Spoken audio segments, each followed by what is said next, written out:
listening to the Lucha Central Podcast Network. And now, LuchaCentral.com presents Masks, Mats, and Mayhem. I'll write it and we'll do it live. Fucking thing sucks.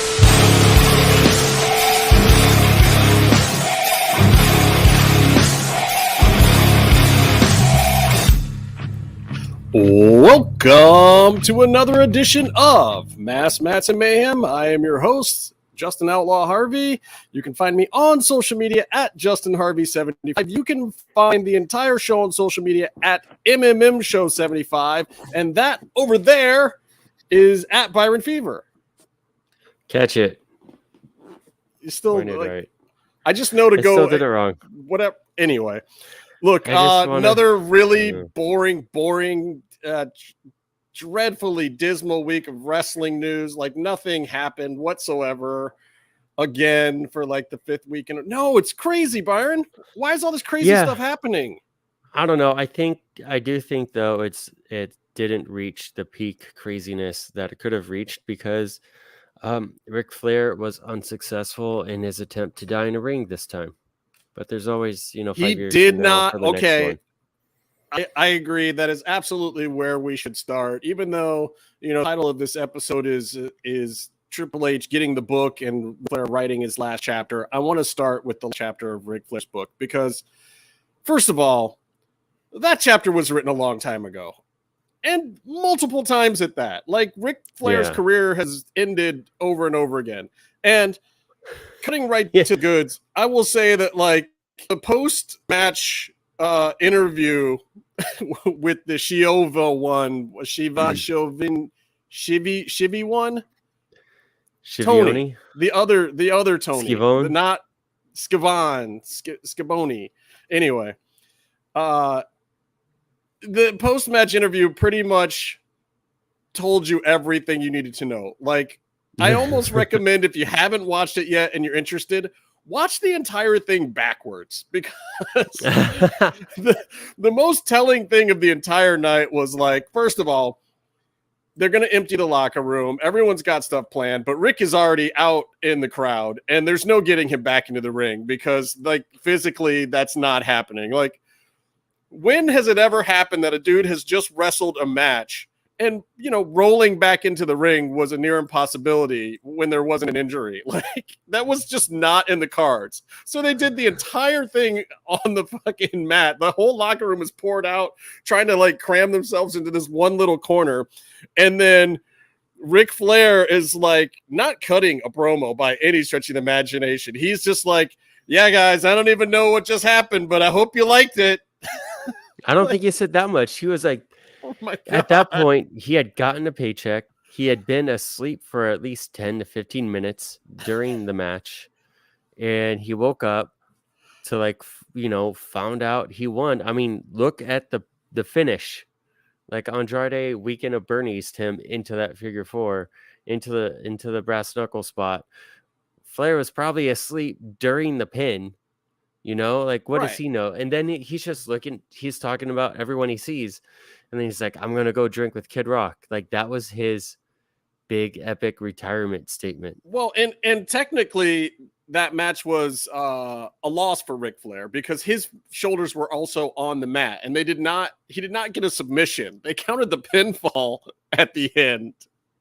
And both guys' shoulders were down. It was just like, we just have to end it now. But the show ended on time. I thought it was funny, too. As he's walking out, Andrade is like trying to get him to actually hold up the big belt. And Rick is like looking at him like, motherfucker, do you know how much that shit weighs? That shit is like 25 pounds, dog. But finally, he holds off. Lethal comes out.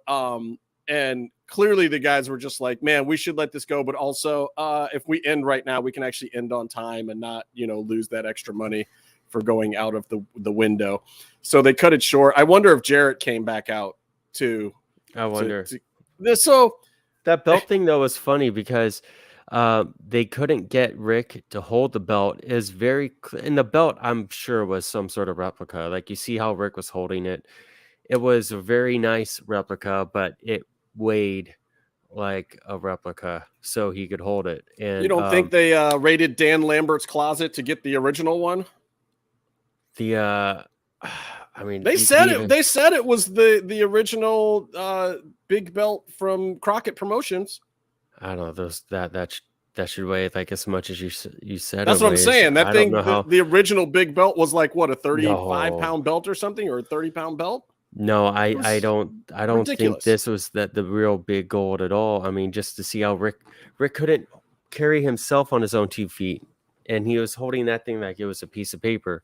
For the final photo op, and then I thought it was the real one because of how fast he got out of it at the beginning. Like he was having a little bit of trouble with the robe, and the first thing he wanted to do was take that thing off. You like I can't walk to the ring with this 30 pounds of gold on, guys. Like maybe it looked way heavier before the match than it did after the match. Well, if it was a true, I figured it was some sort of really nice replica that Conrad was trying to make super valuable. So he, the point was get as much TV time as possible, but then also like the second Jay Lethal came out, Rick just threw it on the ground like it was an afterthought. Right. He was like, I'm gonna hug my mortal enemy over carrying that thing now. I don't care what it means to anybody. Fuck this belt. Funny. Look, it was fun. Nobody was expecting any kind of big,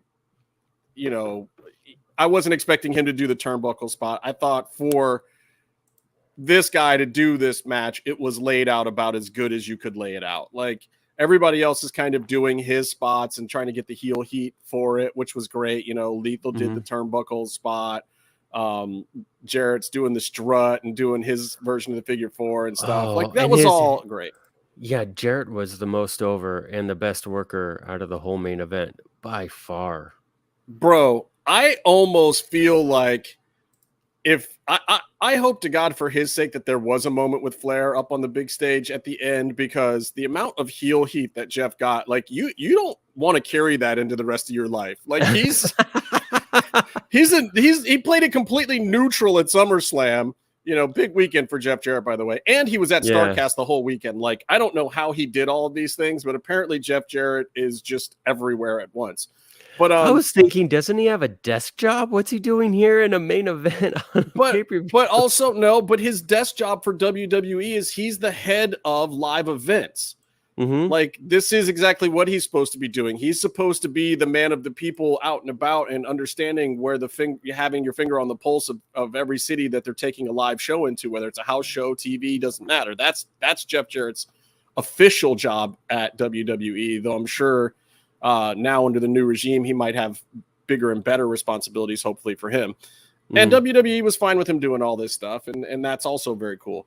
So it's just funny because, like, I mean, you want to talk about milking it and slowing stuff down. Jeff Jarrett's ring entrance alone. Holy shit. You want to talk about going full retro heel. Like, yeah, picking real fights with people in the audience, getting spit on, had a beer thrown on him and Karen, like, oh my God, what was happening? Like, I was just like, guys, I hope all the young dudes in the back are watching. Like, if you want to be a real heel, like, forget about what happens on your social media and the t-shirt sales or whatever. You want to go full heel. Jeff Jarrett just showed you exactly how you go full heel. And I love that he walked out on the stage and went right over to Shivani and started doing it immediately, because Jeff Jarrett was smart enough to understand that was his home crowd. He had to heel them out immediately, or else he was going to get some kind of face pop, and he had to take it the extra mile. Like, the match would have been destroyed if he came in with like this medium heel love fest that we get these days with pro wrestling. Like, that was the only way you could do it. Hi, Rebecca. So I just, like, kudos to Jeff Jarrett. He gets the MVP. I hope that's Jeff Jarrett's last match ever, because it was phenomenal for him. I don't know. If I'm like Triple H and I'm watching and I see that and I get wind of it, and like, you have Adam Pearce still doing a couple, he'll do spots and bumps with his, his on-camera position. Like, switch it up. you're wasting. I mean, you can still let him do that, but like, why aren't you taking advantage of what you have with Jeff Jarrett? That guy, he was I still say he was the best worker in the ring. I think And look, so. I have nothing against Adam Pearce, but if you're going to have a WWE official being a character, Right. I just don't know that Pearce is it anymore. And the way that they've done the storylines has kind of blown it too, where Pearce has been kind of in and out of this role of like having to run it up the flag to upper management past him, to sometimes being upper management. Like it like the credibility of the character of what Pearce is doing doesn't work great. And I'm not saying that you necessarily take him off TV, but if you put Jeff Jarrett and almost like what that Sonya Deville role was for a little while, pure fire. And the way he played it with the whole ref thing was great. Couple other quick things about the last Ric Flair's last standing on his feet match, or whatever, instead of last man standing. He legit said to Andrade, I'm pretty sure he said something to the effect of, I passed out. Yeah, and you can see 15 minutes of the match where he can't even get on his feet. There was a couple times when people were trying to call spots for him or lead Rick, which is also amazing because, like, when has that ever happened? And Rick was just flat out like, I don't think I can do that. Like, that's not going to happen right here. Like, I'm going to bounce off this rope and maybe do a chop. Like, it was a while before we even got a chop and a strut out of Rick. It was like, yeah, bro, there's only 3 spots left out of your 10 spots. You got to do those. He can't even do the strut. No, whatever. His strut was a little off, but look at it. It was what it was. Like, you know, him and his son-in-law got to do a thing. And I will also say, I thought it was amazing that you had Mark out there, Undertaker. You had Bret Hart out there. You had Al Snow. You had Kid Rock. You had Mick Foley just sitting in the crowd. Like, there's not another wrestler alive that happens for. And you probably had guys sitting at home, you know, mad that they couldn't be there, like The Rock and, you know, some of his other buddies from the Horseman days. Like, and half of them were there. So, Arn wasn't there. Well, but you know, there was some representation, and he was on the card though. Yeah, he was on the card with his boy, with Brock, right? Didn't he come out with Brock? It was Brock and Pillman Jr. were having. Yeah, so he was in back. He was probably at Gorilla helping out, would be my guess. Brock, you know, or Arn can't help it. Just sort of like slowly shaking his head. Just that look Taker gave Flair when Flair came by for the photo op, and Taker's just looking at him like trying to make sure he's not looking at a literal dead person. Hey, this is what you need, Byron. Why don't you get these? Why don't you get these? Because I don't have like aces. I'm too pale. You don't pander to the crowd. Is that what you're saying? Whatever. No, man. I look like I'm a vampire. Well, thank you, Rebecca, and tell Byron to up his game. But you should see his Tinder profile picture. It is amazing. It's awesome. I'm pretty sure it's photoshopped, but that's okay. What is it? The job done. It's that one where you have like the tattoos and the muscles. I'm pretty sure it's your face on Kevin Cross's body. Oh, did you tell Kevin I was doing that? No. Why would I do that? I like you. I wouldn't want to see you get murdered again. Going backwards through the card really quick. Jordan Grace retains.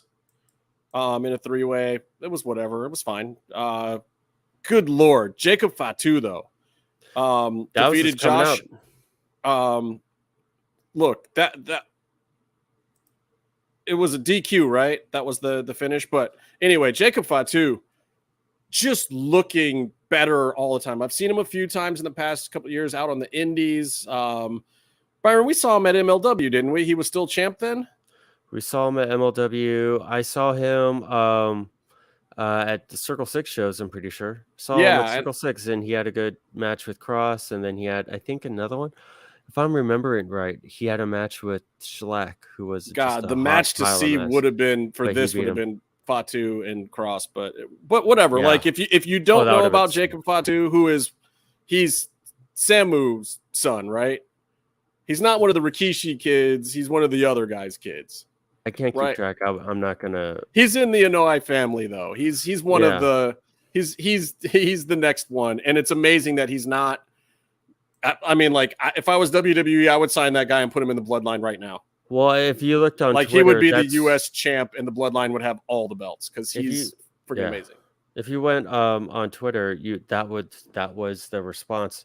Like, some of it was, this guy's really good. This guy's really good. A lot of it was Court Bauer trying to retweet and get people to look at MLW, but a lot of it was like, there's a reason this guy isn't in WWE. What happened? What did he do to keep him out? Because we're like, this guy, the way he's performing, he should, like, he looks like he should be there. He should. But he also wasn't this good when he first started that MLW run. Like, somewhere in the last year and a half, like, Fatu he went to another level. I mean, dude's really, really good. And of course, the real question is, how many luchadors does it take to upstage Ric Flair? And in this day and age, the answer is not very many. But if you're going to have luchadors to upstage Ric Flair, these were definitely the 4 to pick. Fucking Bandito, Taurus, who was Black Taurus again for this one. I never know why they switch all these names, but it's the AAA thing. I was going to ask what the deal is with that. I think in AAA, he's officially... but you see Justin that way. Okay. Yeah, you're just you're the platonic buddy. You can stay that way. Hey, Rebecca, send me a DM. I might be able to shoot you a phone number. Wow, I see how it is. Pointed right that time. Yes. Anyway, Black Taurus, Laredo Kid, and Rey Fenix. Just phenomenal. This was, and Conan wasn't wrong. Conan's been saying for weeks now that the AAA match was probably going to steal the show. I think he was correct. And honestly, I think they stole the show from his show. I think this was better than the match that these guys were involved with at Triple Mania, Triple Mania Part 2, Part 2. It was just phenomenal. Like, if there's one thing that you need to see besides some of the shenanigans in the Ric Flair match, like the top 2 things of the night for me were Jeff Jarrett's astronomical heel heat, and this match with the Luchadors. Like, look, I love Lucha Libre, but I don't think that anybody who watched this show would say that there was any other match that came even close to being as good as this one. Yeah. It was worth the pay-per-view alone for that. Like, I would pay money just for this match. That's the thing. And what's up, Goatsy? That's the thing. Like, you would see the Lucha Libre social media accounts, the people who are in the know, like Lucha Blog or Rob Viper or a lot of those guys, and they were all just genuinely happy. And like, the overall sentiment was like, Lucha Libre is the great unifier. Like, it doesn't matter what type of wrestling show, it doesn't matter where it's at.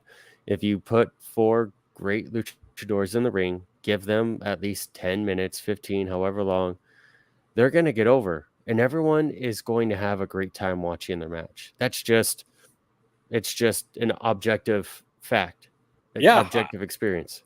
I agree. Like, it was really just enjoyable. It was fun. It was exactly what it was supposed to be, and it had the right finish. You had the pseudo Rock and Roll Express, Kerry and Ricky Morton, defeated by the pseudo 4 Horsemen of Brian Pillman. Can't speak. Not Bill Pullman. Brian Pillman Jr. Bill Pullman making a comeback. Brock Anderson, who's like 24 years old and has less hair than his dad now, I think. I don't know. He looks older than his dad. He so does. But you know what? For me, being a big fan of some of Arn's later stuff, it actually makes me like Brock more. Like, I want him to look more like his dad than he probably wants to look like him, because that just sells it for me. And that match was whatever. It was exactly what it was supposed to be. It was fun. And Ricky Morton basically passed the torch doing the job for Brock, which was cool. Jonathan Gresham, good Lord, poor guy. Jonathan Gresham defeats Alan Angels, who used to be number 5 in the Dark Order, right? Is that right? He was 5. Nick Wayne, who I don't know much about, who he's been around for a while though, and Konosuke Takeshita, who is one of my new favorites this year. And It's funny that you said that about Nick Wayne, though, him being around a while. Like, he legally can't even vote yet. How old is Nick Wayne? Like, I've Isn't seen he his name on a 17? bunch of cards, but recently. I thought he also signed with AEW. He did. I heard that he was the youngest person to sign with AEW ever.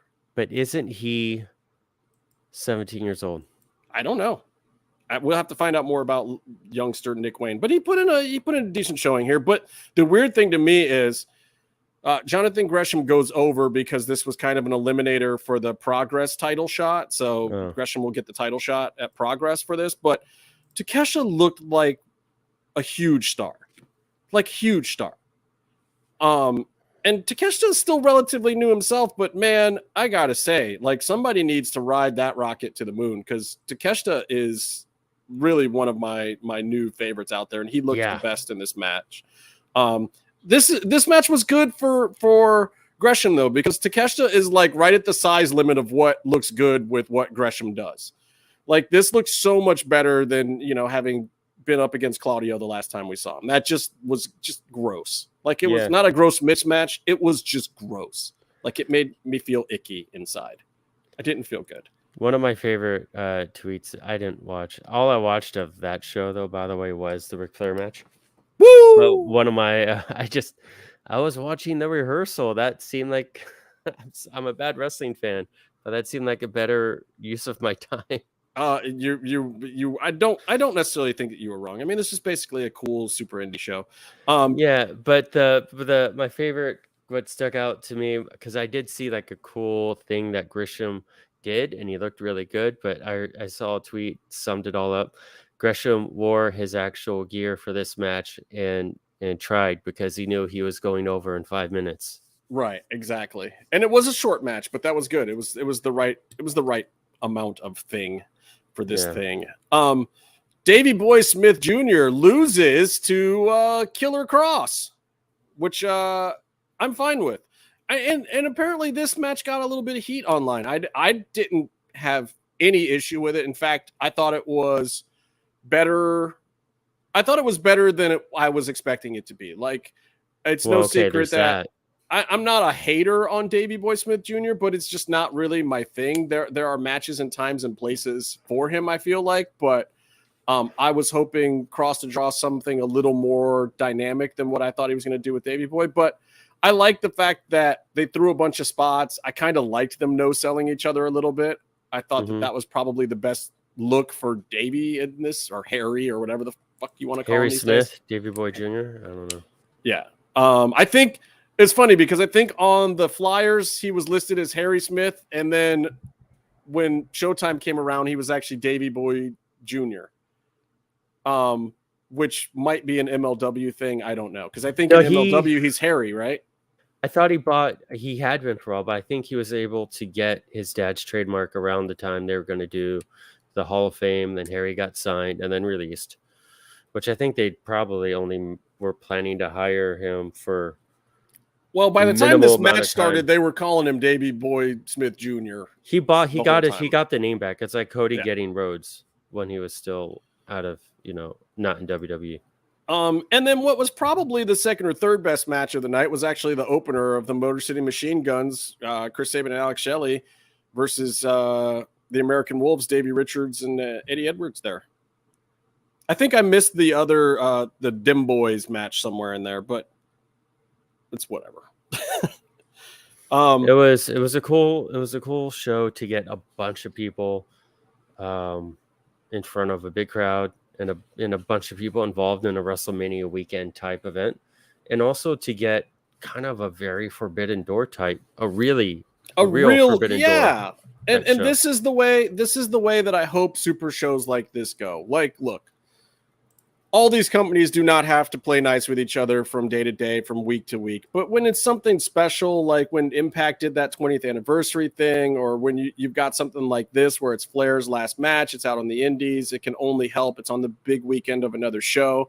Like, it's nice that the companies work together. And literally almost all of them work together. You had AAA stuff, you had MLW stuff, you had Impact stuff, you had some AEW people out there with Shivani doing commentary, especially and pushing AEW hard the whole time. You had Jarrett there, who WWE kindly let do it on the weekend that he's doing another big thing.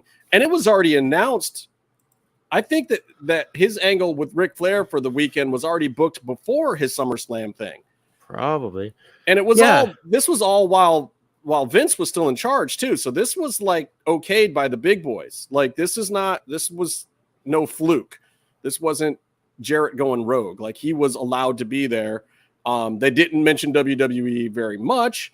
And you would have thought that for use of Jarrett, they would have, wanted him to plug WWE a little bit more. But maybe they also, it's like they're the top dog, so they can let their guy go and do the thing without, a big thing. Plus, there was a lot of messages from major WWE talent that were coming out through the night. And the fact that Taker was there, I know Taker gets a bunch of money to come to these things and sign it. And I'm pretty sure he signed at StarCast for like $200 an autograph or something ridiculous again. Yeah, but there's a thing where Vince wants him tight under a legacy or whatever alumni, whatever contract, and Taker was signed for a Conrad StarCast appearance at like WrestleMania or something, or might have been up with the AEW Big Show, and Vince pulled him. Right. However, he could legally. I think that's when he signed him to like another bigger contract with that exclusivity.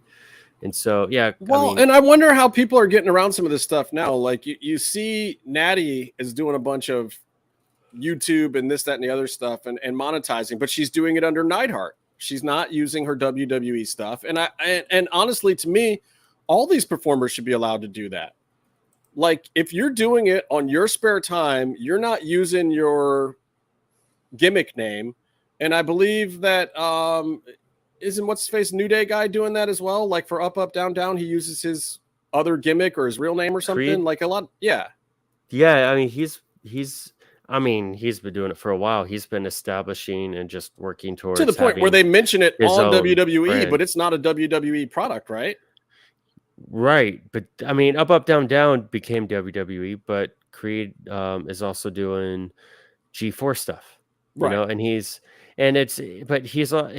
one of those talents that has the leverage. He's Agreed. incredibly smart, and that was like always known and always given to him. And WWE should realize too that it doesn't hurt their upside. Yeah, like if people are out there messing up their kayfabe and blowing their gimmick to a certain extent, yeah, there's some issues, especially if they're using their fame as WWE people and their gimmick from WWE to get over on their own. I get it. That's an issue. Mm-hmm. Like, and they're not going to get t-shirt sales or something like that. But if one of them has a TikTok or I don't care, an OnlyFans, whatever. Now, look, there's moralities clauses too. So they can't necessarily mess with that and shit. Natty's YouTube alone might offend some moralities clauses with her sisters. Jesus Christ. They got JR all riled up. Oh my God. I'm hoping that there's a new world that we're going into with some of this stuff, because like either we need to go back to kayfabing harder or we need to let it go. But the in-between thing that WWE does with a lot of their performers, I find to be silly. Now, that being said, I also don't really like it when after a match you see, people in AEW who just like fought and bled all over each other, hugging and hanging out and whatnot. Like I get it, but at the same time, guys, come on. Like, if there was a Ring of Honor thing with handshake at the end, it would make sense. But it's like, no, your feud is still going. There's all this raging heat. Like, you probably don't want to blow your kayfabe immediately with a picture of you guys hugging and sharing milkshakes backstage, bleeding on each other. Like, it doesn't make any sense. But whatever. Yeah. So Triple H took over the book this week, Byron. You saw it for real. Triple H, which Paul book? Levesque. He took over the booking book, the writing of the thing. Basically, Triple H is not the most powerful guy in wrestling, but also somehow is, because Stephanie and Nick Khan are combined together to be the most powerful guy in wrestling right now. But Triple H is the guy writing the thing or telling the writers what to write for the thing. And it was real clear going into SummerSlam. We're already starting to get signs of it. I think we said this last week. If not, Riddle is not hurt. That is a work. That was a work for all of 20 minutes, I think. Yeah. And then the real thing came out. Yeah, it was, but I mean, even the second it came out, I already felt it because there was already we already knew from people that Triple H wasn't really mucking with the television Vince had written up to SummerSlam, but that he was taking SummerSlam and rebooking it. He wasn't going to change everything. Like he left Ronda stuff alone. He left a lot of stuff alone. I think he left Roman and Brock alone. But he was going to change some other stuff. And clearly, I think I said this last week that, Seth Rollins losing repeatedly at pay-per-views was not entirely to his liking. And it doesn't mean that Seth isn't going to lose, but he clearly saw a different direction for Seth being one of them. But as you get into SummerSlam, you saw another very interesting phenomenon. Like there was an amazing package for KO. KO doesn't have a match. KO's got nothing to do with SummerSlam. But there was this package that was just awesome, reminding you like, hey, motherfucker, this guy was a champion. Like this guy held the company down at very crucial spots when Roman Reigns was not getting over at all, when he was getting the total meh heat, when everybody just wanted him to be a fucking heel and he wasn't yet. Like, think back to those days, because if you think back, like KO was holding it down, bro. Like he was working, he was putting in work. Even during Jericho's last run, like KO had some very pivotal stuff, and it was a great reminder. Because I'll be honest, I fucking forgot. This is one of the things that I think WWE does well, and Triple H was like, "Hey, all you guys over there culling through all that footage and everything, can you like put together something that makes my boy KO not look like a piece of shit, please? Like just go make a package. Like you guys are sitting there doing a bunch of packages. I don't care about that one. I don't care about that one. Go do me one for KO." One of the other non-match related things that we saw immediately, and we even speculated last week, like we didn't know if this was going to happen or not, but Max Dupree back in the mix, 100% in the mix, leading his stable, getting full vignette time. I don't know if that stuff was produced before Vince left or if they just whatever, but it was full on Max Dupree back with his gimmick that you saw promos on SmackDown. You saw stuff at SummerSlam too, and he did not have a match. What was the other one? There was one other one where somebody else got, Charlotte. It was Triple H saying Charlotte got a huge package during SummerSlam. That was basically, to me, it was like Triple H being like, oh, so y'all think my NXT kids aren't going to fucking run this place. Fuck all of you. Like, not only am I bringing back Bayley with Dakota Kai and Io Sky, Shirai Sky. Io Sky. Which is so funny that they brought her back like that, because that felt like such a Vince thing of like, oh, we need to make her sound more American or something. I don't know what this low Sherry is. I mean, I don't know. It's like close enough, I guess. They own the trademark now. Well, it's whatever. It's a good sign for her, because normally when they slap a big brand on you like that, like you're going somewhere.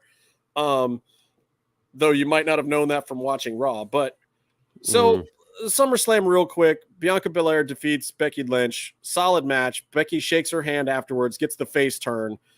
This was the only way this could be handled. You couldn't just make Becky go over all of a sudden. It wouldn't have made any sense. This made a lot more sense. And then that's when you get the Bayley return with Io Sky and Dakota Kai. And that's Triple H surprise back to my kids number one for the night right off the bat. And it made perfect sense. And then on Raw, we even get Becky full on going back to the man. She's no longer big time Bex. She is the man again. Yeah, which is great. Now it's so much more organic, where you take your big stars and you put them like with the current, That's what It's not. people... I mean, look, to me, it's like from what I understand, her merch sales going from the man to big time Bex dropped like 90%. Why the fuck would you want to do that if you're Nick Khan or even Vince McMahon or anybody who was there at the time? Like, I would have seen that and been like, yo, dudes, we got to hot shot this back the other way immediately. Like, there's a whole bunch of people that are running around naked without a shirt on right now. Well, to be fair about that, I don't know how legit this is, but I heard some rumors that Ric Flair took the man back. And now Ric Flair is back on good terms with WWE. And so Becky has the man back. I don't know how true that is. Maybe. I could see. All I know is t-shirt sales are going to go up. The storytelling Yeah. made sense. If you were going to hot shot her back the other way, this was a great way to do it to me. Dear Lord, did you watch Logan Paul? Please tell me you watched this fool. I saw Wow. one spot. I saw the spot of the match. Dude, I had people in my meetings today that know that I like wrestling. They were asking me about was Logan Paul. They don't know anything else about wrestling. I had complete non-wrestling fans talking to me about Logan Paul at SummerSlam. And this is the reason why, from what I understand, that they decided to go face with him in the first place at the end of WrestleMania, because Miz was the one who was like, no, I can't do a face turn on him because even though he's hated for this whole internet shit, like the kid is putting in so much work, and that's all Miz would talk about. Like, dude, he would just tell people, like, with a few short weeks, this kid is as good as anybody in this company. And maybe he doesn't know everything and like how to work a match fully, but like physical presence, check for Logan Paul. Like, I don't care if you like the guy or not, but I was impressed. I was super impressed with Bad Bunny. Logan Paul literally is better than people on the main roster, and this is his second match. Yeah. Like, for real better. He might be better than Dominic Mysterio was for Dom's first 6 months on the main roster. Okay, let's be real. How good is I'm not kidding. How good is Dominic right now? Dominic is skill level wise, he's, a B minus, maybe a C plus. He looks like exactly what he is in the ring, which is a guy coming up who's got a great opportunity. He's not blowing the opportunity, but he does not look polished. He's got a little more time to go, and it doesn't matter. I'm not saying that he has to be. Like, I'll pay money to you put Dom in a headlining event with a storyline that makes sense. I'll watch it. I'll pay for Dominic Mysterio. I think they've done a good enough job making him the heir apparent to Ray's throne, and I hope they do a heel turn with him. I'd like to see father versus son before he goes out. I'd like to see before Ray goes out, that is. And I feel like it's still head direction, maybe with Judgment Day as a way to combat Edge, and then you get maybe a little Ray and working together to save their legs a little bit versus the Judgment Day with Dom. I'd like to see it that way. I think that's a good use of everyone's time, especially during the Monday Night Football battle where they know their numbers are going to drop. I think it's a good main event program that they can get 2 or 3 pay-per-view cycles out of if they do it right. You let Edge do this first one, then you turn Dom and, let Ray get involved. And Ray is already kind of telegraphing it a little bit, specifically mentioning, that him and Edge used to be tag team champions. Just to saying that, me and Edge have something against these guys. It's him specifically referencing other parts of their history that I feel are going to lead to them tagging together. You'll start with some 3-man versions with Dom and Edge and Ray, and then hopefully you'll get the turn. Whatever. But I would say that if you put Logan Paul versus Dominic Mysterio right now as a match, like 3 weeks from now, Logan Paul would look more crisp and more polished than Dom. Now, Dom would probably still be leading the match. Dom knows more about wrestling. He knows more about ring psychology. There are definitely things that Logan Paul does not know. But when you're talking about doing the actual moves, somebody in there, carrying him with the lead, this kid, they should really look at trying to find a way to pay him some money to stay around a lot more. Like, if he can really learn how to... Dude, he's better in 2 matches than Ronda Rousey was after 2 months full time in the company. Easily. Yeah. And she is an athletic beast, but it took her some time, and I want to get to her too. But Yeah, she also she's also like a great respectful fan of wrestling, despite all the heel heat that she gets in and out of the ring. I think she just knows how to work. In addition to she has a certain personality that whatever, but she is, I think, really respectful to wrestling and has been a fan of it for a long time.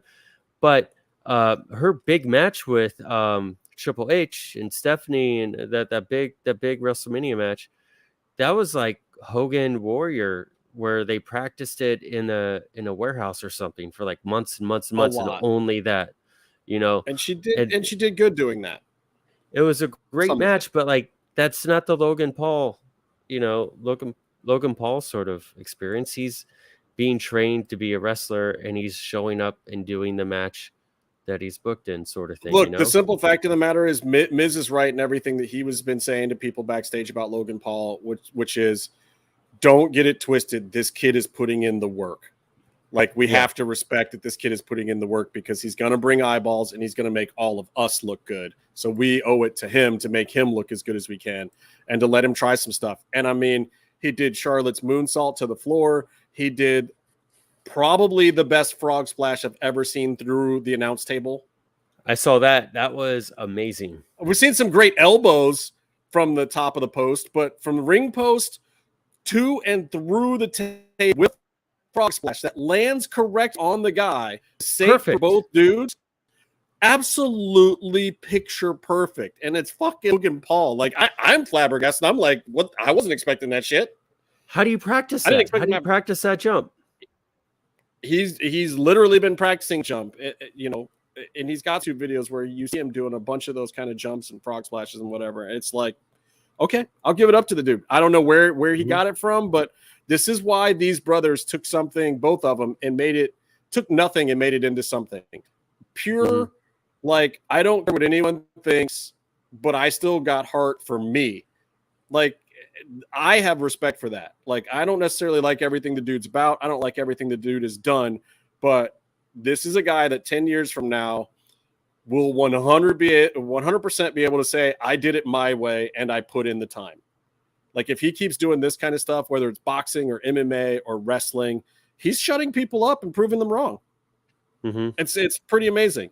Let me talk about Ronda real quick, because, the word going around is that Ronda wrote all this.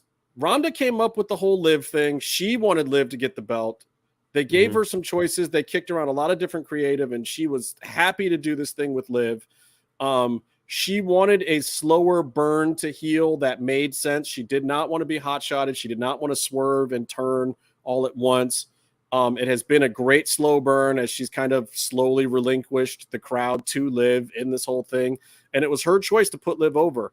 And I will say this, in speaking about like kind of what Ronda Rousey has been able to do, match was good. For Ronda especially, because Liv actually worked to Ronda. This is one of the first times I think that I've seen Ronda lead the majority of a match. Liv was doing it a little bit. Liv had a couple of spots, but Ronda, this was really a Ronda match in Ronda's style. Liv was even doing the body shots and the punching style that Ronda does. Like, and this is how you make wrestling better, is when wrestlers start to take on new styles that other people are bringing in and new things that are interesting. Ronda's been having to try to get her shit in, so to speak, for the last, couple of runs that she's had, where the other girls all came up in it together. They have a set thing that works. The agents are agenting the matches that way. And then Ronda's got to kind of go along with that. Again, it's part of the reason why we've talked about Marina Shafir isn't working in AEW. She doesn't have anyone there that can help her hone her style. She's got to learn the other thing. Ronda is now finally to the point where, because she's doing someone else a favor, she's bringing somebody else up. She actually, for the first time ever, got to work a Ronda Rousey match. That was actually the first worked Ronda Rousey match in her style, with her techniques, with her things, selling her story.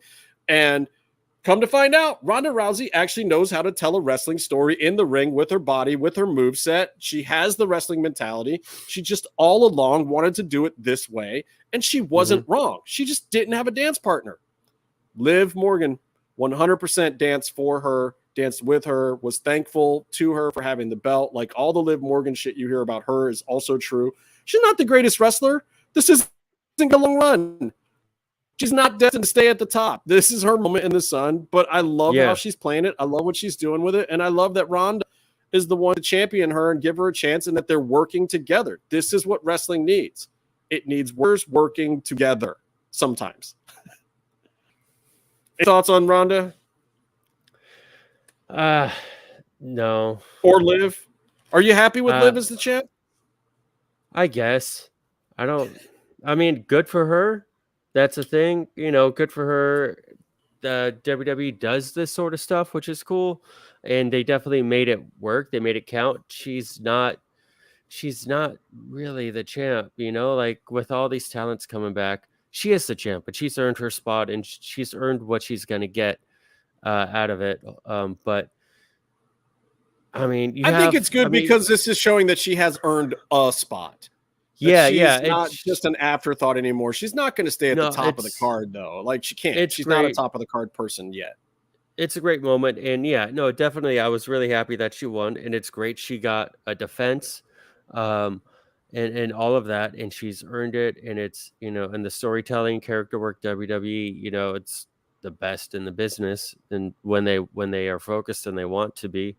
And so it's all working. It's great. But I also see, like, and I may be getting Raw and SmackDown mixed up, but I see like Bayley, Io, and Dakota Kai coming back, and all three of them individually all three of them.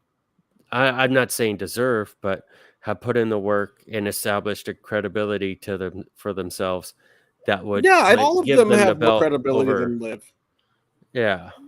Absolutely. And Liv earning some of that credibility right now while having the belt. And it's a good thing for her. Like, the timing was good for her that she got in there when she did, because I would see that clearly Triple H would want to invest the rub into people that already helped him and that he invested in. Why wouldn't he? It'd be stupid not to. I've always liked Liv, and I've been able to see her in dark matches where she, like against Athena, where she can actually wrestle, doesn't have the TV or producer constraints on her. She can work. She's been trying hard for a long time. It's just, and I was super happy that she won, but it's just for me, after SummerSlam, the timing is off. It's like, okay, I was excited for her, but now I'm excited for other wrestlers who I think should get time at that spot on the card. Yeah. Well, and speaking of getting time, Usos beat the Street Profits. It was another great match. FTR and they had another match. Why are they having another match? Sorry to interrupt. That was the SummerSlam match. Was Usos Street Profits? I thought we just watched them have another. This was the one with Jeff Jarrett as the special referee. Jeff Jarrett was not in that. Yes, I didn't see it. Jeff Jarrett was the special referee for Usos versus Street Profits, which is fine because it feels like they ended the whole thing. But now you've got Roman Reigns coming out on over Brock, which, look, if Brock was going to take the loss, boy, you want to talk about, show me our pin if I'm going to take the loss to you? How about we pile everything in the arena on you so you can't stand up, and we'll call that your loss? Like, that's the best way to protect Brock Lesnar a loss you could possibly come up with. And the tractor thing with upending the ring, like, I'm never going to say that Brock Lesnar or Roman Reigns at this stage of their career are top workers or that work rate is the style that I like to see or whatever. But there was a thing about that I didn't find enjoyable. It was exactly what you would want, and it felt bigger than WrestleMania to me. Yeah, I thought it was perfectly done. I don't know if some of the adjustments that Triple H made at the last minute helped it or not, but it was great. Now the question becomes, what the fuck do you do with all four of these guys? What do you do with the Usos and Roman that are holding up all the goddamn belts? What do you do? And that was one of the other packages, by the way. They did a whole package on the U.S. title on Monday, which was great, leading into a U.S. title thing. I like that they're elevating the belt. That is super smart, especially if you're going to have Roman holding up this other belt. You got to make the IC title and the U.S. title mean something. But what do you do with Brock now, who clearly is pissy but playing ball, but also he had a lot of money on the line, so it's not surprising that Heyman or whoever was able to get Brock back in line very quickly of like, hey, bro, if you really want to forfeit like $12 million, you go on ahead and just stay locked out. Or you can turn your ass around and come out here and perform for us because we'd love to give you some money. Which whatever. It's kind of there. I'm just curious. I don't know what you do with those guys. All right, enough WWE. AEW, we got it about just a couple of things. I don't want to go through everything, but I do want to say quickly, WWE, that stuff that I've heard, and first of all, everyone has seen the report that Sasha and Naomi are resigning and coming back. That's great news. I think it was kind of inevitable. I don't think it's would take I would a lot. Bring Sasha back. I would leave. I would not have brought her back. I know why it's happening, and I get it, but I would have left her gone. I don't think they. There's really nowhere else for her to go. We've talked about it. I think we're not the only ones who see Tony Khan doing great stuff with his team in AEW, but also like just living on the edge of being like overextended. Well, and I get that, but I'm not even saying that. I'm saying that I don't believe it has nothing to do with AEW or where else she would go. I don't believe she's a good fit for either of those companies. I think she's a little bit, and not a lot, but I think she's proven and she's shown that she is a little bit of poison in the locker room. I get why she took a stand, but I still agree with them that she did it the wrong way. I don't think it's the first time. I know it's not the first time, and it just rubs too many people the wrong way. And again, like I said, I want to see these people and dance like Ronda and Liv did. Like, these are people that I'm giving my money to by supporting various things, and I want them to perform a certain way. I don't see Sasha doing that anymore. I don't think that she can. I think ego has taken over too much. She's a little too butthurt about stuff. Now, maybe because it's AAA, maybe she will go in there and suck it up and do the right thing. But I will just say that for me, the jury is still out on her. Yeah. I think for Naomi. Obviously, Naomi's going to go back and play and do exactly what she's always done. She's a good egg. No one's ever said a bad thing about her.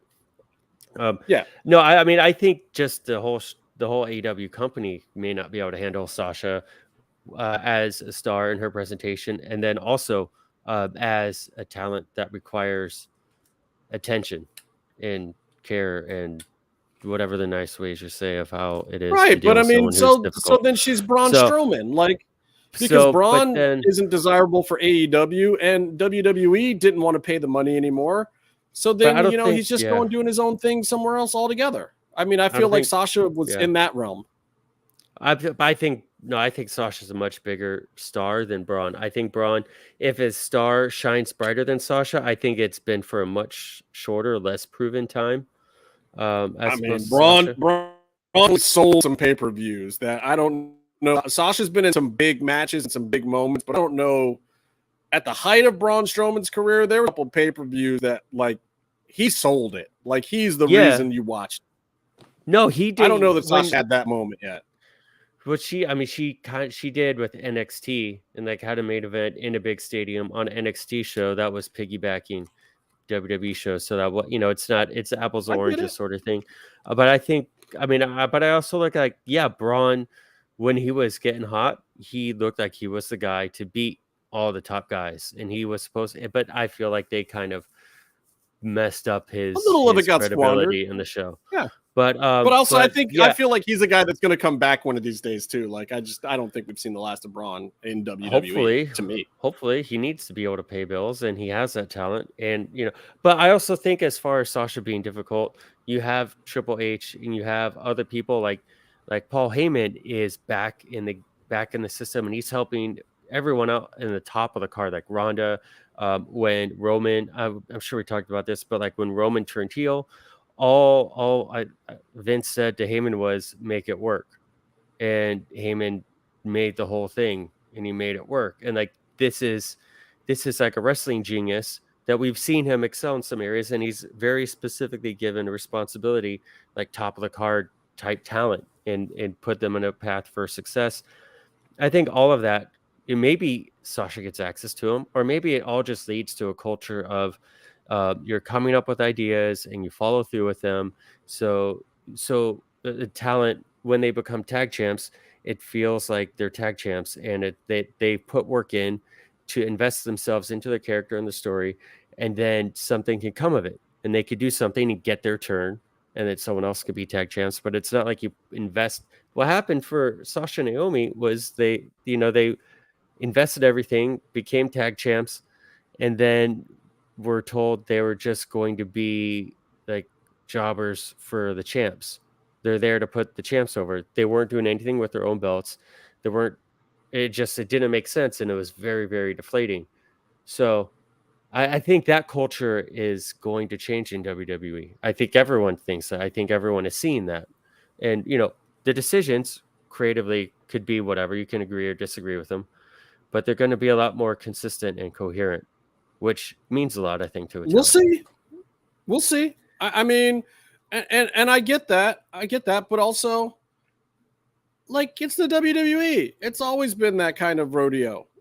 Like, you got to learn how to ride the horse. And I think that she rode the horse poorly. And it's just my opinion about it. It's not that I don't think the new environment will be more conducive for her, but I don't think that she deserves that necessarily. Like, fuck her. That's just my opinion. Like, I mean, I'm not saying it was an easy environment to work in. I'm not saying she wasn't getting the raw, but I'm saying it's been like that for a long time. It's not necessarily right. It is going to change now, but her reaction to how wrong it was before hurt her. Like, even Max Dupree didn't do it wrong. Like, the dude didn't walk out. He did everything they asked him to do. He put in his 2 cents. He spoke for himself.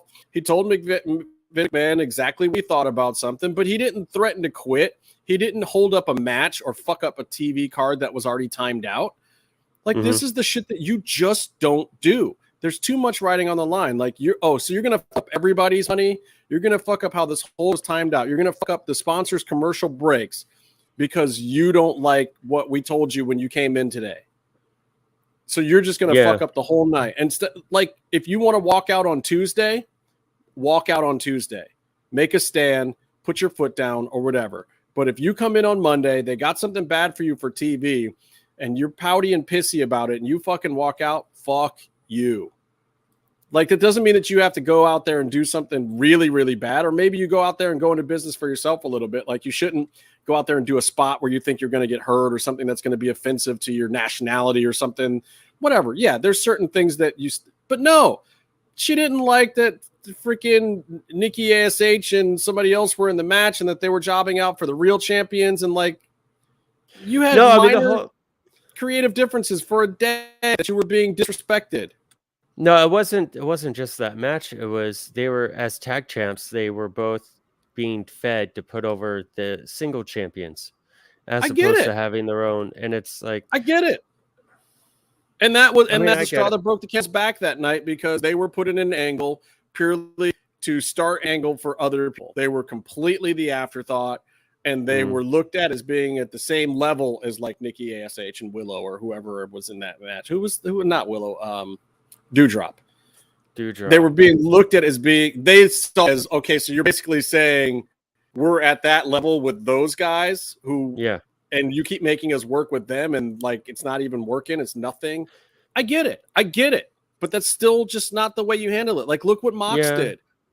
Look at all the shit that Mox put up with for years. He went in there and he said his piece, and then when it was time to leave, he just made an exit. He made a choice. He was like, it was great, but it wasn't my thing, and I'm going to go try to do my thing somewhere else. That's how you do it. Yeah, but I think you also look at people like Stone Cold and Brock who have done similar things. Stone Cold says he regrets it, and Brock got talked back into the building. But I don't think it's the right thing to do. But I also think sometimes, especially not Naomi, but with Sasha and her personality, she was looking, I think, kind of to kind of, try and pull, like, I'm a big superstar, trying to see how much how much weight she actually carries backstage and all that, or like, you know, at least giving it a shot to like, you know, try to have the same kind of pull that Stone Cold did. Because also, like, if you don't act like a star, no one's going to treat you like a star. And, you know, that's kind of, I think there's an element of that, you know, like, I'm I not get being it. respected. I get it. But And we both have worked with talents in TV shows who are kind of, you know, there is a childlike aspect to it. We're like, oh, I'm not getting the respect that I feel in this situation, so I'm going to But there's ways cause to do a it too, and problem somewhere there's else. ways to be a difficult talent, and then they're screwing over the rest of the boys in the back and Yeah. girls. And the way that she did it, I feel like, look, you put an episode in jeopardy of a 3-hour show that not just a few people worked on, like 300 people worked on, and some of those people are your friends, and you put that in jeopardy. That's what you don't do. That's not okay. And it's okay to be pissed about it. It's okay to be up in somebody's face about it. It's okay to demand certain things go a different way, but you can't just screw over the show because you don't like it. It's not the way it works. Like, think about it. If you're a director of a movie, Byron, and you cast somebody and they don't like Bert all of a sudden, they don't like a rewrite, they might be prissy, they might storm off, they might screw over. But if they blow a whole day of shooting, like while you're on set and everything's already in motion and paid for the day, fuck that person. That's what Sasha did. And that's what's not okay to me. Yeah, I look at what she did a little differently. I look at like the whole circus backstage at WWE is used to that kind of things changing over. And I'm not saying it didn't put them in a tough spot, but I think they're in that spot of rewriting the show. I think when the top guys were doing that shit at WCW, it was bullshit there too. And I think a lot of workers would tell you that straight up of like, I think that happened there when people would be pissy and try to change shit like 20 minutes before TV was starting, that it was bullshit. It was. And people threatening to storm out or no showing. And like the culture in that locker room was ridiculous too. And I thought we had finally gotten past that shit. And Sasha did that. She tried to top guy it and pull the same bullshit that Hogan and Nash and other people used to pull over at WCW. It's bullshit. Fuck that. And fuck those guys when they did it too. That's just my opinion. I don't like it when wrestlers do that because it is a carny lifestyle. You chose that shit, and the show must go on to a certain extent. You can bitch about it. You can go into business for yourself. All of those kind of things. I'll back up. Be a prima donna backstage, whatever. No sell somebody in the ring. There's lots of ways that you can handle it, but you don't walk out in the middle of a booked show where there's fans in the crowd. Like, you just don't do it. It's paid for. It's bought and paid for. You're paid for the night. You're going out there to do something, period. Mm-hmm. Your name's on the bill. You go out and perform unless you can't because you're hurt. And then they have to write their way out of it. But doing it the way she did, they barely even had time to write their way out of it. And then they just buried her when they did too. And rightfully so. Anyway, let me talk a little bit about AEW. I'm going to go back to Dynamite real quick. Mox defeats Roosh, but that just sucked, especially after Roosh had a great performance at Death Before Dishonor. Mox wants Lionheart Jericho at All Out. We've had Painmaker Jericho. We've had the Wizard. We've got them all. And it was funny because Mox is cutting the promo, basically pointing all of that out, but at the same time giving him another one of those gimmicks back, which I just thought was genius. The promos, by the way, in AEW recently have been so much better than they have ever been. Yeah. And by and large, promo work in AEW has been great. I will say this real quick, though. Going back to Triple H and Raw, bingo. You want to talk about how to do promos? They had way too much Bayley on the show, but they had to. It's a fucking 3-hour show.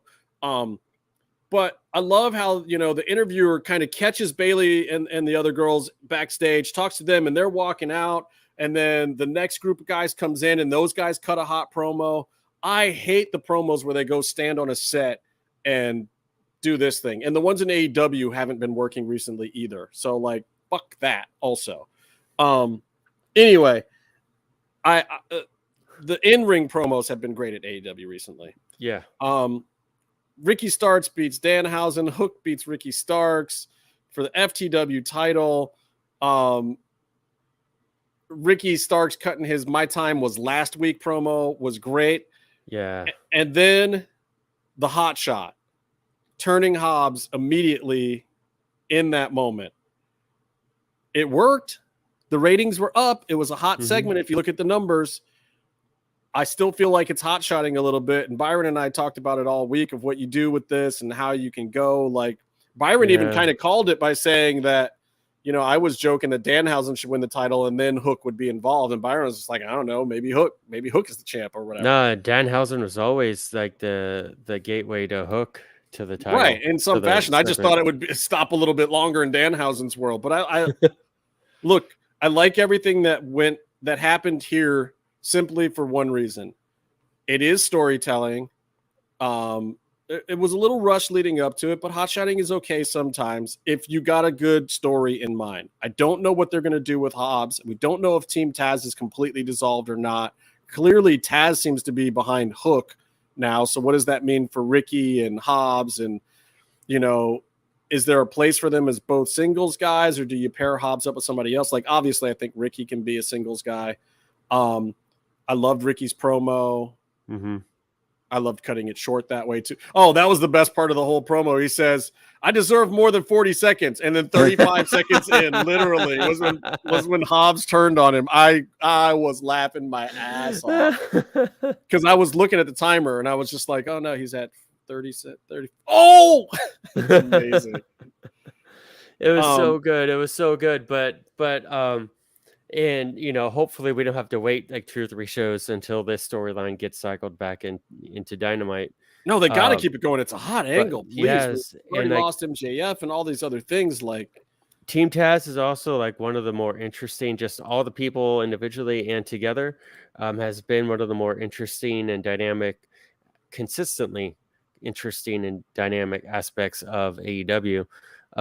So it's really cool to see. All right, well, let's see what happens. You know, I think big picture though, I do kind of get nervous that we were discussing this because the AEW, like New Japan and some other companies are faction companies. So you see, like when they did this with Cage, Cage didn't go to another faction. Cage also couldn't cut. Cage went to a whole nother promotion and then lost his manager. Yeah, Cage got nothing. Cage couldn't cut a coherent promo to save his life against Ricky Starks, right? Which very much did not help him, no matter how many push-ups he can do. So you look at it like, all right, so cut a promo, but he can't cut that promo. He can't cut a promo against Ricky Starks. No, he's a hoss fight promo guy at best. Yeah, and I mean he's a genuine and nice guy, and that works, but. He's a complete mensch. He's an awesome, wonderful person. Like anything bad you ever hear us say about Brian Cage is simply for the fact that I believe we all want to see great things happen for him. Yeah. And, you know, he's a very specific kind of guy that's in a weird spot. And it's hard to figure out what you do with a Brian Cage. Like he should be totally over, yet people can't seem to always get him over. He should be WWE aside from the drug testing. He's a little small for WWE though. Yeah, he really is. He'll look like Gresham over there. He's not that tall. He is a cruiserweight kind of guy. You saw what happened with Pac.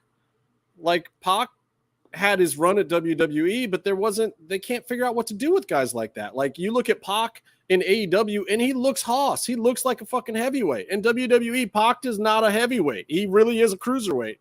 Cage would be too. Hate to break it to you, but like Cage would not cut mustard with the 6'5" guys out there. Baron Corbin's going to look twice the size of Brian Cage in WWE. Yeah. You got to be a fucking linebacker over there. I think though their structure is, we've talked about that, is what would suit Cage best. Absolutely.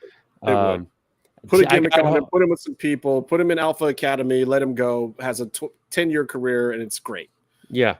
That's what you have to do. I got hopeful when he got paired up with Taz, but then the second Ricky Starks walked on stage with Taz, it was over. You're like, there's the guy that stole your thunder. Sorry, bro. But what do you do with these guys? Is Team Taz still Team Taz? Is Hobbs kicked? Is like the straight what we just saw? Does that mean Hobbs is out? Is Taz going to do a swerve and keep Hobbs? and Ricky's out, and however it all lands, where do the extra parts go? This is exactly what wrestling's supposed to be. You have 4 completely different questions and theories and queries coming out of a hot angle. It should be that way every week. And when it's not, somebody did something wrong. Yeah. So I'll tell you where they did something wrong. I'll tell you what I don't care about the questions too.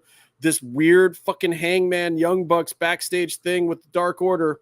Don't give a fuck. I like it. I mean, they're going back to old Hangman stuff, but are they?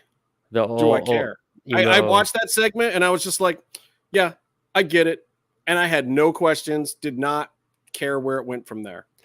But there's a lot going on. And I think they also do some stuff on BTE. Maybe. Look, I like all those guys too, and I want to see them get over, but this didn't do it for me. I saw the trios belts. Well, for me, I saw the trios belts, and I'm like, all right, Kenny's coming back. Kenny and the Bucks. We're gonna do something. And then the Bucks ran into Hangman. So now I'm thinking, oh, what about Kenny? They're trying to do a thing with Hangman. Kenny's gonna be back within a month. He has to be. And now this is gonna be in a way. And of course, there's the whole Adam Cole thing. And then Hangman's friends show up, and now it's a reversal where the Bucks are on the outs and the Bucks are sad. But this is the kind of stuff in AEW that I could honestly care less about. They don't sell it to me well enough. They don't package it up well enough. The storytelling is very hot-shotty and all over the place. Like Adam Cole, I think, since the dawn of AEW, did the best work with it, and it was pretty much on him alone. Mm-hmm. The Bucks were trying to help those segments along. The other tag, Fish and whatever, and Kyle didn't do shit to move the story along at all. It was really 100% Cole. Well, it also fizzled for various reasons, but it's whatever to me. Like, I don't even want to go into it too much because there was another hot in-ring promo that really surprised me for one reason and one reason only. Not that Jungle Boy could actually cut a promo. I'm not surprised. Like, his dad was a phenomenal actor for whatever you think of 90210. A lot of his later acting work was really good. Jungle Boy cut a great promo. I was very surprised that he used the word pussy. You think he's old enough to use it?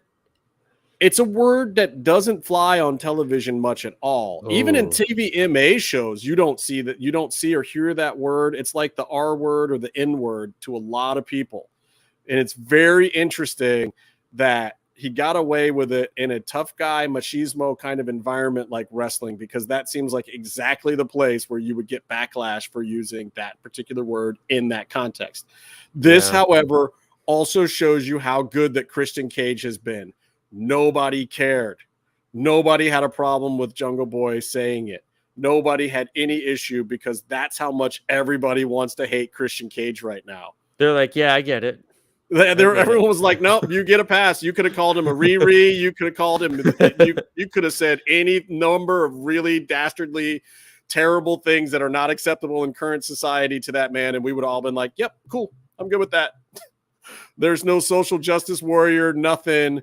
Anyway, I just thought that was interesting. I did not think that Swerve beating Smart Mark and Tony Nese was interesting. And Josh Woods in the back beating down Keith Lee.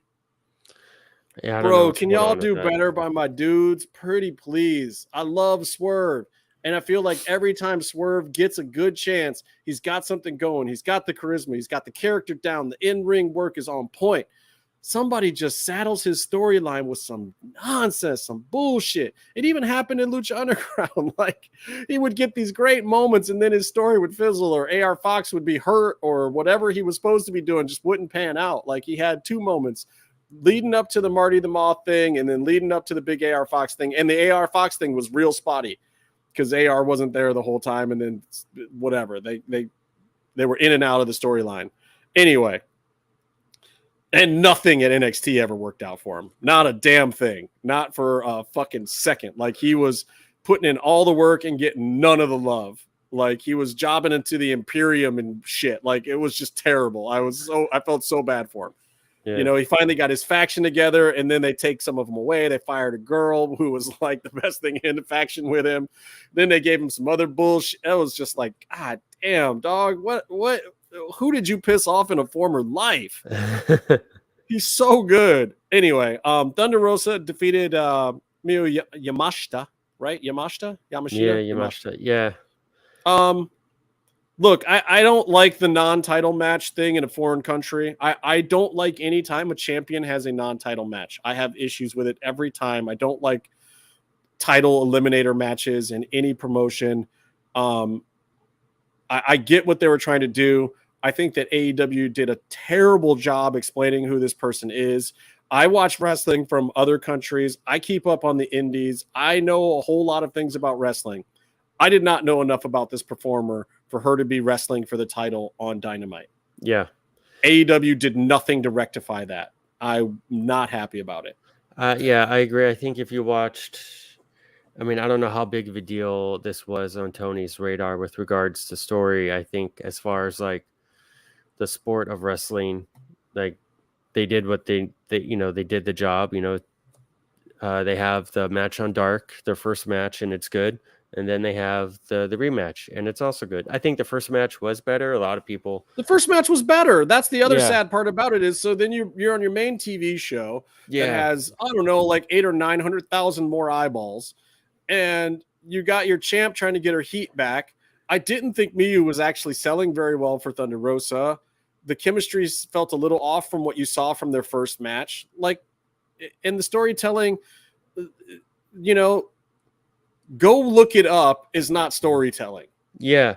No, and AEW does too much of that. I know they have a smarter audience and they want to keep a smart audience, so you can't overdo it like WWE does. But at the same time, man, when you're bringing in anybody from another promotion, there needs to be a package. You need to tell me why this shit matters, why this person is at that level. Well, I mean, really, because like you watch the match, and like for me, I did the work. I was stoked on the match. I was stoked to see Miyu Yamashita do the AEW Dark match in LA. I was like, oh, and with my cheap seats, and I'm squinting down. I'm like, I think I recognize her from TJPW. I went and watched more of her matches, and like I got familiar with what she brings to the table, and that's what they should have done. They should have shown her doing her specific moves too, like do her back wheelhouse kick, whatever, the back heel kick. And educate your announcers more too. Show that she did this, and there was no pop for it. There was no specific focus. There was no focus on this one move, but she does a high kick to someone on the top rope. Like her legs are like almost like 180 degrees. Like I don't know if I've seen anyone else do that in a wrestling match. Like that's a big deal. Like, but that also looked like a hip toss or something, the way it was presented. Like, they needed to introduce her and introduce all the cool things about her. So then you react. And we know that this shit is possible. At Death Before Dishonor, they did a great job of doing that. And maybe it's just the announce team, or maybe they're not prepping the announce team the right way or something. But they did it there. Shivani was even doing it at the Ric Flair thing. Yeah. Like Shivani was explaining backstories of people that were from different promotions because you had 5 different promotions. You had to explain stuff. You don't have the budget to have huge packages on every single guy. And you spent all the money on packages of people saying hi to Ric Flair. So the announce team has to do the work. And they did it. So it's like, we know this shit is possible. And I still just don't understand. And I know that Excalibur's capable of it. I know that Shivani's even capable of it. I'm sure that Taz is. And honestly, Taz has done a great job. We know that Regal is phenomenal at doing it. Like when we get to this match with this person, don't just tell me why we're having this match over and over again because Miyu beat Thunder before. I get it. We understand that that's what led to this match. That's why you put it on TV. You already told us that in the commercial. Now you need to explain how this matters, sell the moves, why this move set works, why these girls are, and I think that part of the problem was, people didn't like this match that much because the commentary also wasn't distracting from it or leading to explaining to you why these spots were good or why what we're looking for. There was nothing there. And that's all. Yeah. I mean, I enjoyed the match, but also, but I also I was into it. Like I was meeting it. I was into it. I was totally into it too. I was just mad because I thought they could have done better by their champ. I was meeting it more than halfway as well. You did the work. And But- that's what Tony Khan expects. I did the work, which includes watching it during the picture-in-picture during commercial. That stuff doesn't count. Come on. I agree with you, and know? I always do that. I watch It's very intently during the picture-in-picture sometimes. In And fact, I watched the original match, and then I watched the original match with the dark commentary, which is awesome, Taz and Excalibur, and then I watched the Dynamite match, and then I went back and I watched the dark match, their first match, but I watched it with the Japanese announcers, and the first match is just so much better, but the thing that stood out the most to me, I have two things about the whole program. One thing that stands out to me about the rematch is the AEW TV match format just kills big matches for me now. It's just you do a couple stuff before the break, and then heel works it over, as well, you do. WWE's doing that same thing a ton now too. Like Raw at least had an hour uninterrupted, but I almost missed the break when that first AJ match or whatever, the three-way. But it's like they both do it now, and it's very. But you always have the heel, and you always have the heel carry when you're dark. Yeah, you're just killing time, like, or you bump out and do some other stuff. Yeah, do some stuff, but this is supposed to be part of the show, and it's just such a rigid format. Okay, commercial, heel takes over, and that's where you can see like if a heel knows what they're doing. Sometimes we've already said names enough, but like when they get to the spot, they don't know what to do, and the ref has to go and tell them, like, work them over or something by the railing or whatever. Yeah. But like it kills it, and like you might see certain big spots, but it's the heel big spots that they're doing because they're still working a match, and then the face comes back as you come back from commercial, and you do a couple spots, and then you go home to whatever the go home segment is, and it really ruins the flow of a good multi-segment match. At least just don't show us the commercial break, Yeah, I agree. And so that's the advantage that the other match had, was it felt like a long actual. It had a real flow, and it felt like a good, fun indie pay-per-view level kind of match. But I agree. I have another. But my other thing, like what you're saying, like how come the announcers aren't prepped, the commentators aren't prepped, there aren't sufficient promos to, because AEW doesn't have any writers. Or is that a Tony thing? Is that like the producer for that feud? Is that a lack? I don't know who's in those guys' ear when they're on commentary. Well, the producer who's at Gorilla? Shouldn't there be a producer who's producing the feud who will put the match together? But there should be someone that isn't Tony that's in charge of that story and that segment, like a producer, coach. That person but also should be pushing whoever's for the running. vignette. But whoever's running the show and whoever you have sitting at Gorilla is supposed to know the layout enough, know the storylines enough, have an information sheet in front of them, and they're supposed to be feeding your announcers. Yeah, no, I'm talking about like watch Ric Flair's last match. Clearly, somebody was feeding Tony Schiavone better on Ric Flair's last match than they do on his weekly freaking show. Yeah, there should be someone doing that. There should also be that person should also like try and push for a better promo, better vignette to introduce this. That it's Yamisha was a top star. She's like the ace of her division. You've already got me more excited than anything they did on the show to get me excited about her, because actually did your homework and you're interested and you know how to talk about it. Those guys did not. Nobody informed them. Yeah, and someone should be going. No one knows. No one. Look, people give Shivani and JR a lot of bad rap, and they muck it up a lot when they're left to their own devices. But the simple fact of the matter is, those guys are both pros. They've done it for a long time, and when you feed them properly, JR came back with Bell's palsy, could barely fucking talk, and they got him through some of the best Raws of his life when he was at the lowest point in his life, and when he should have been the most garbage that he's ever been. And now he mumbles his way through stuff and can't get stuff right because nobody's telling him how to get it right. Yeah. I got a little bit of a little tidbit of backstage info, and I heard that JR does wish that he was still doing 2 hours every Wednesday, but he gets it.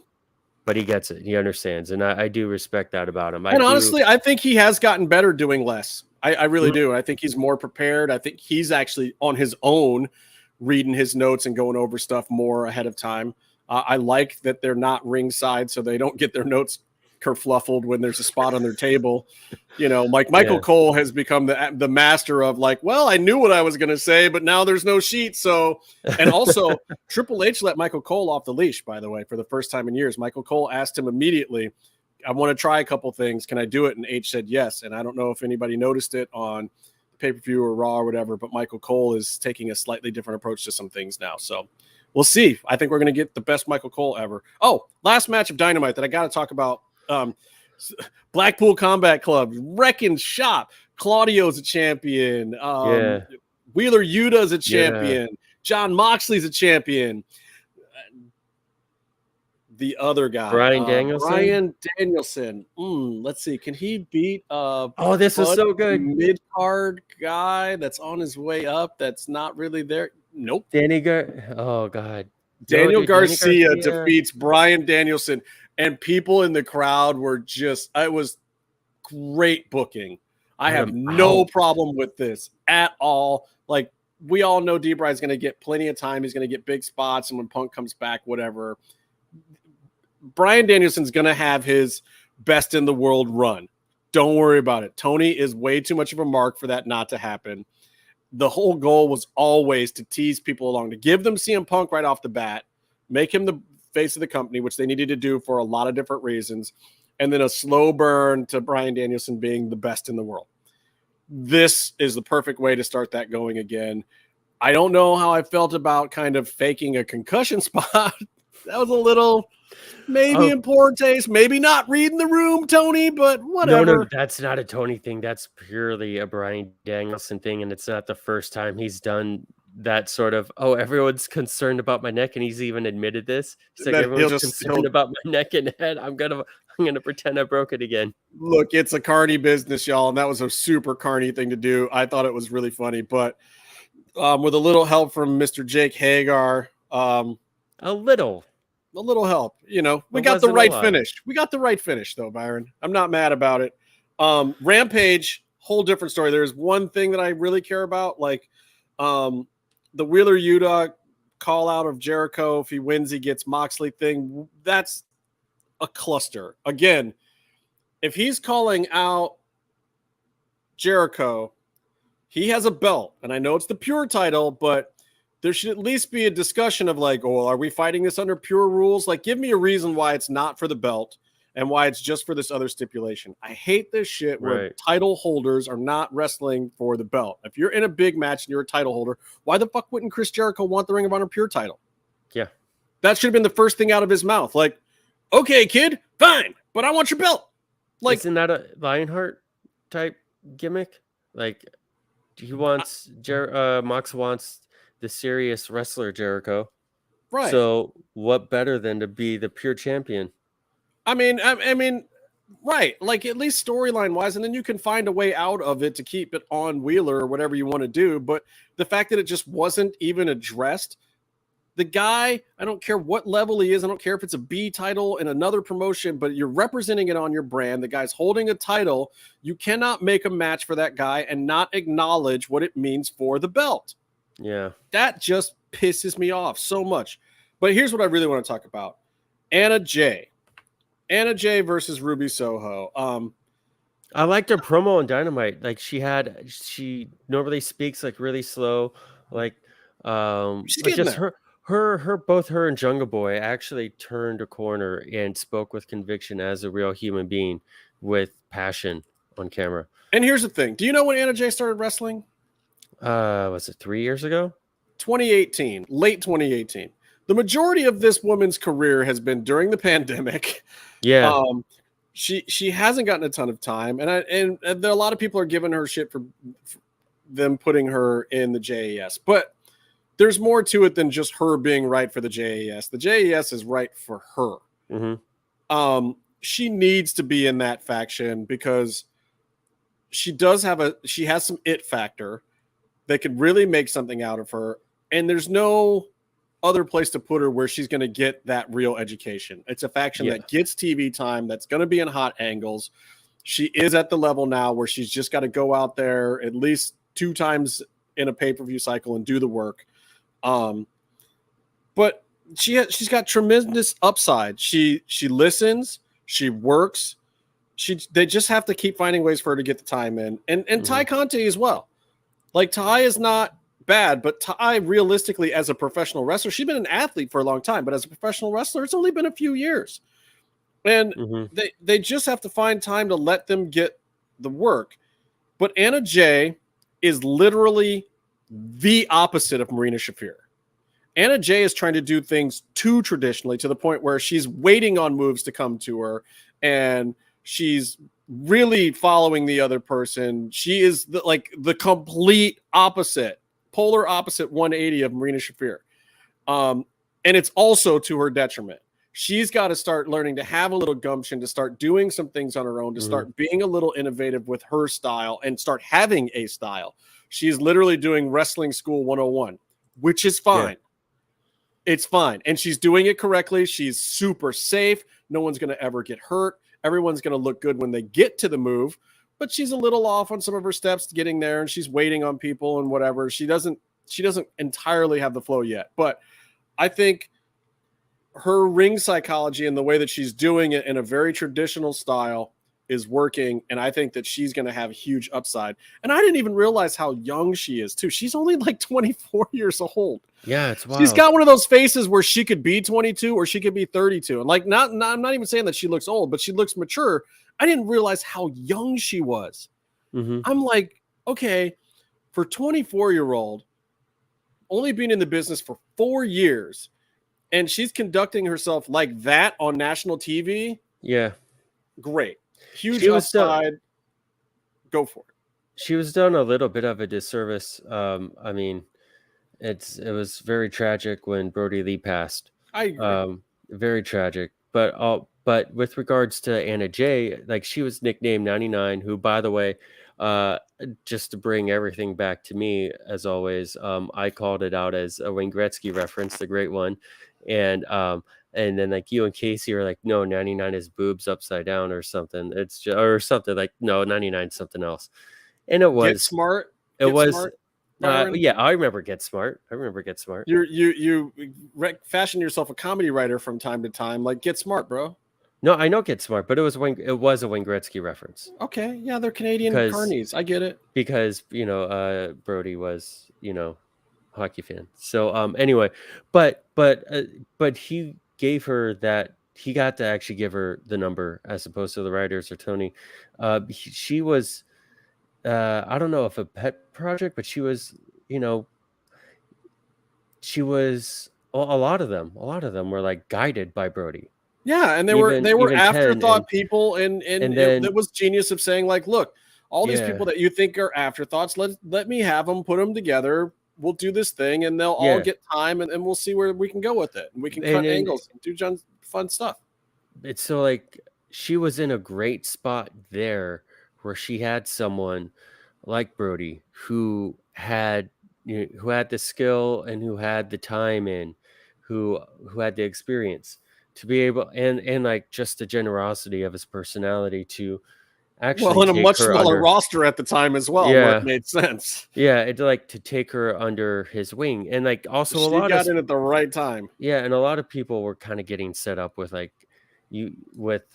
being taken under someone's wing, like Lance Archer, who's someone that we've talked to, got his time with Jake the Snake Roberts, and I don't think they had a separation, but their dynamic is much different now than at the beginning, and so like Archer commands his own, even with Jake Roberts. But Anna Jay has been kind of floundering because she's been doing her thing, and she kind of found a thing tagging with Tay, but she hasn't had someone guiding her, I don't think, at least in the same way. And so, long story short, Jericho has looked after and helped a lot of young talents just in AEW alone, like Britt. You wouldn't have DMD without Jericho. So this is just this is a great opportunity for her. And yeah, you and know, look, for, I don't ever think she's going to be the A++ wrestler either. So it's like you're great at you have a future in this, but you got to learn the other side of it too. Like learn the promo skills, learn the crying in the ring, whatever you got to do. Like learn the gimmicks, and there is none better than Jericho for that. Like Ric Flair might be the GOAT of being a professional wrestler, but of character work, Jericho might be up there too, man. He's you know, you're talking about the greats of character work. You got Stone Cold, you got The Rock, you got Flair, you got Jericho. Like, but those are the ones. But look, but we the ones on a different level. You look at who out of those has been able to successfully give it to other people too. Correct. I think Jericho is the one, because Jericho, no, he's worked a way where he can keep a seat. It's not leeching, but he knows how to associate and build up other talents. So that way he can keep making money with people around him. Even when they're like, he's done it for Kingston right now too. Like Kingston did a lot of himself, but Jericho was giving him the format. Jericho is the one playing into Kingston stuff to make Kingston look like a credible top guy. You know, here's a guy who was mid-card on the indies, you know, at best most of his career. And Jericho has helped him become a top guy with him just still doing the same stuff that he's always done. Eddie Kingston is not reinventing the wheel. Eddie Kingston's not putting more pepper on it than he did at, you know, CZW for some barbed wire match 5 years ago or whatever. Like he's just doing Eddie Kingston, but Jericho is the one that's like giving it the vehemence and the hate that makes it get over. And he's done that with the MJF. Everyone thinks MJF is the best in the world, but honestly, that stupid run with Jericho that everyone is going to forever say that MJF and Jericho sucked when they were doing that. Nope. That is what made MJF. That stupid gimmick. It helped Orange Cassidy, his Jericho run. His Jericho KO's run helped KO. Like, he's been doing it for the last decade straight, man. Yeah. He's really, really something else. All right, Byron. Yeah. I don't have anything else to say. Impact was good, I guess. MLW was good. Watch all the shows. Watch Lucha Libre. Yeah. We're a Lucha Libre podcast. We are 100% the number one Lucha Libre podcast. Hey, we talked about the Luchador match at Ric Flair's last match. Yeah. Hey, is it really a wrestling pay-per-view if Bandito isn't trying to break his neck? Hey, look. Does it count? I don't think he did. He actually managed not to break his or anyone else's neck this time. So, well, only because Taurus stopped him. Correct, because Taurus was there to fucking base for everybody again. Taurus is great. Anyway, until next time, stay calm and stay in the mix.